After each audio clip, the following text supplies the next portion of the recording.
নমস্কাৰ বন্ধুসকল, আজিৰ এইটো ভিডিঅ'ত আমি আলোচনা কৰিম আপোনালোকে যিসকলে জিঅ'টেক কৰিছিলে কেইদিনমান আগত চৰকাৰী ঘৰৰ কাৰণে। গতিকে আপোনালোকৰ যি মানে বেনিফিচিয়াৰী লিষ্ট আছে এই লিষ্টখন কিন্তু এতিয়া আপোনালোকৰ ফাইনাল হৈ আহিছে। আপোনালোকৰ এইটো ভেৰিফিকেশ্যন লিষ্ট হয় আৰু এই ভেৰিফিকেশ্যন লিষ্টটো কিন্তু আপোনালোকৰ যিটো অফিচিয়েল ৱেবছাইটত মানে জাৰি কৰা নাই। গতিকে আপোনালোকৰ নতুন ৱেবছাইটখন আপোনালোকে চাই লওক আৰু আপোনালোকৰ নাম আছে নে নাই, কিমানজনে এপ্লাই কৰিছে আপোনালোকে চাব পাৰিব। তাৰপিছত মানে যিটো আছে সেইটো হৈছে আপোনালোকৰ চৰকাৰী ঘৰ, মানে আপোনালোকে যিসকলে জিঅ'টেক কৰিছে সেইসকলৰ ঘৰটো মানে কিমান টকা বাজেটৰ ঘৰ হ'ব। গতিকে আজিৰ এইটো ভিডিঅ'ত মই আপোনালোকক ষ্টেপ বাই ষ্টেপ দেখুৱাই দিম। মই প্ৰথমতে আপোনালোকক মানে চৰকাৰী ঘৰৰ মানে যিটো বেনিফিচিয়াৰী লিষ্ট আছে এই লিষ্টখন মই আপোনালোকৰ পঞ্চায়ত বাই পঞ্চায়ত আপোনালোকৰ বেনিফিচিয়াৰী লিষ্ট ওলাইছে। গতিকে প্ৰথমতে মই আপোনালোকক বেনিফিচিয়াৰী লিষ্টখন দেখুৱাই দিওঁ, তাৰপিছত মই আপোনালোকক বাজেটটো দেখুৱাই দিম, আপোনালোকে কিমান টকা বাজেটৰ ঘৰখন পাব। এতিয়া বলক আমি ভিডিঅ'টো আৰম্ভ কৰোঁ। চাবলৈ হ'লে প্ৰথমতে আপোনালোকৰ এইটো নতুন ৱেবছাইটত আহিব লাগিব।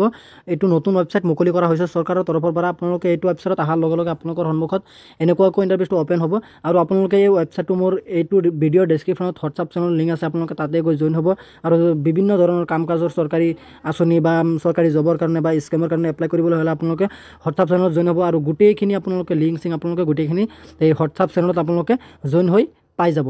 গতিকে আপোনালোকৰ হোৱাটছআপ চেনেলত জইন হৈ লিংকত ক্লিক কৰিব। ক্লিক কৰাৰ পিছত কিন্তু আপোনালোকৰ সন্মুখত এনেকুৱাকৈ ইণ্টাৰফেচটো অ'পেন হ'ব। এনেকুৱাকৈ ইণ্টাৰফেচটো অ'পেন হোৱাৰ পিছত আপোনালোকে তলফালে স্ক্ৰল ডাউন কৰিলে আপোনালোকে ইয়াত এটা অপশ্যন দেখা পাব। ইয়াত আৱাজ অফ পাৰ্মিট ৰিপৰ্ট বুলি লিখা আছে। আপোনালোকে চিম্পলি ইয়াত এটা ক্লিক কৰিব। যেতিয়া আপোনালোকে ইয়াত এটা ক্লিক কৰিব তেতিয়া কিন্তু আপোনালোকৰ ৱেবছাইটটো অলপ লোডিং হ'ব। অলপ লোডিং হোৱাৰ পিছত আপোনালোকৰ সন্মুখত এনেকুৱাকৈ ইণ্টাৰফেচটো অ'পেন হ'ব।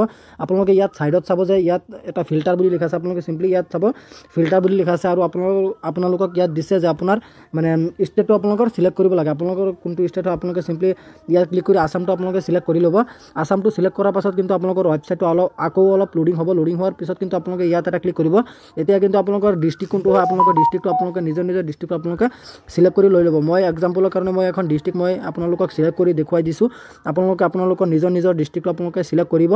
তাৰপিছত কিন্তু আপোনালোকৰ সন্মুখত এনেকুৱাকৈ ইণ্টাৰফেচটো অ'পেন হ'ব আৰু এতিয়া কিন্তু আপোনালোকৰ ব্লকৰ নামটো আপোনালোকে সিলেক্ট কৰি লৈ ল'ব।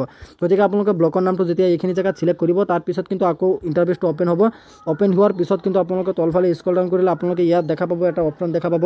ইয়াত আপোনালোকৰ লিখা হৈ আছে ছাবমিট বুলি লিখা আছে। আপোনালোকে চিম্পলি এই ছাবমিটত এটা ক্লিক কৰিব। ইফালে ছাবমিটত এটা ক্লিক কৰিব। যেতিয়া আপোনালোকে ইয়াত ছাবমিটত এটা ক্লিক কৰিব তেতিয়া কিন্তু আপোনালোকৰ ৱেবছাইটটো লোডিং হ'ব।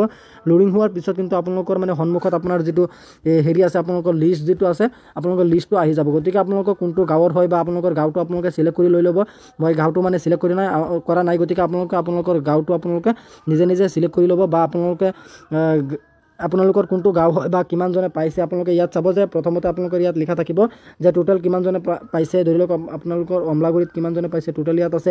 ST কিমান, HC কিমান, মিলিটাৰী কিমান, আদাৰ্ছ কিমান, টোটেল কিমান ST HC মিলিটাৰী আদাৰ্ছ। গতিকে আপোনালোকে এইখিনি অলপ ভালদৰে কৰিব। গতিকে আপোনালোকে ইয়াত চাব যে গোটেইখিনি মানে আপোনাৰ গাঁৱৰ নাম দিয়া থাকিব। আপোনালোকৰ ব্লকটো যেতিয়া আপোনালোকে সিলেক্ট কৰিব তেতিয়া কিন্তু আপোনালোকৰ গাঁৱৰ নামটো আপোনালোকে সিলেক্ট কৰি লৈ ল'ব লাগিব নিজে। গতিকে আপোনালোকে ইয়াত চাব যে কাঠনি বুলি লিখা আছে। আপোনালোকে চিম্পলি এই কাঠনিত আপোনালোকে চাব 13 নম্বৰত কাঠনি বুলি লিখা আছে। মুঠ কিমানজনে কৰিছে বা কিমানজনতো মানে ST কিমানজন SC বা OBC কিমান আছে আপোনালোকে চিম্পলি মানে এইখিনি জেগাত আপোনালোকে গোটেইখিনি তথ্যটো আপোনালোকে পাই যাব।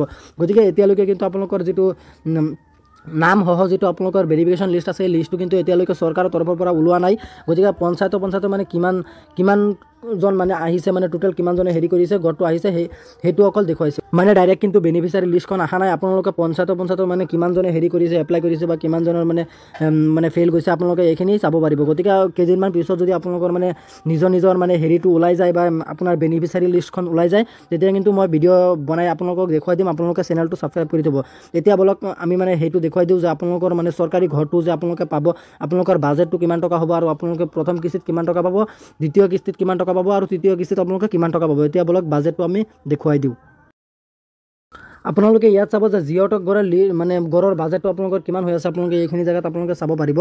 PMOIG গ্ৰাম অঞ্চলৰ বাবে প্ৰথমতে আপোনালোকে চাব ধাপ ধনৰ পৰিমাণ আপোনালোকৰ মানে কেইটা কিস্তিত আপোনালোকে মানে পইচাটো আপোনালোকে লাভ কৰিব পাৰিব। ইয়াত আপোনালোকে চাব প্ৰথম কিস্তিত আপোনালোকৰ দিয়া হৈ আছে আপোনালোকৰ ফাৰ্ষ্ট ইনষ্টলমেণ্ট জিঅ'টেক ফাৰ্ষ্ট ইয়াত 40,000 বুলি দিয়া হৈছে আৰু 50,000 দিব পাৰে ষ্টেট অনুসৰি। গতিকে আমাৰ অসমত কিমান টকা দিয়ে বাৰু নাজানো। গতিকে আপোনালোকে ইয়াত ধৰি লওক আপোনালোকৰ 40,000 টকা দিলে, তাৰপিছত কিন্তু আপোনালোকৰ ছেকেণ্ড লিষ্টত আপোনালোকৰ 60 পৰা 80,000 টকা দিব। গতিকে আপোনালোকে 60টো ধৰি ল'ব। তথাপিও কিন্তু আপোনালোকে এইখিনি মানে যোগ কৰিলে আপোনালোকে চাব যে যদি আপোনালোকক প্ৰথমতে আপোনালোকৰ 50,000 দিয়ে, প্ৰথমতে আপোনালোকে 50,000 দিয়ে, তাৰপিছত যদি 80,000 দিয়ে তেন্তে কিন্তু আপোনালোকৰ 1,30,000 হৈ যাব। তাৰপিছত আপোনালোকৰ 50,000 দিলে 1,80,000 টকাৰ ঘৰ হৈ যাব। গতিকে আপোনালোকে 1,80,000 টকা নাপায়, আপোনালোকে 1.5 লাখ টকা পাব বা 1,20,000 টকা আপোনালোকে লাভ কৰিব পাৰিব। এই জিঅ'টেক ঘৰ এই নতুনকৈ আপোনালোকে যিসকলে মানে জিঅ'টেক কৰিছে সেইসকলে কিন্তু 1,20,000 পৰা আপোনালোকে 1.5 লাখ টকাৰ আপোনালোকে ঘৰটো লাভ কৰিব পাৰিব। গতিকে আজি ইমানখিনি আছিলে আপোনালোকক দিবলগীয়া ইনফৰমেশ্যন। আশা কৰিছোঁ ভিডিঅ'টো চাই ভাল পালে। যদি ভিডিঅ'টো চাই ভাল পালে তেন্তে ভিডিঅ'টো তাতে লাইক কৰি দিব আৰু আপুনি যদি আমাৰ চেনেলত নতুন আছে প্লিজ আমাৰ চেনেলটো ছাবস্ক্ৰাইব কৰিবলৈ নাপাহৰিব। ধন্যবাদ থাকিল সকলোলৈ।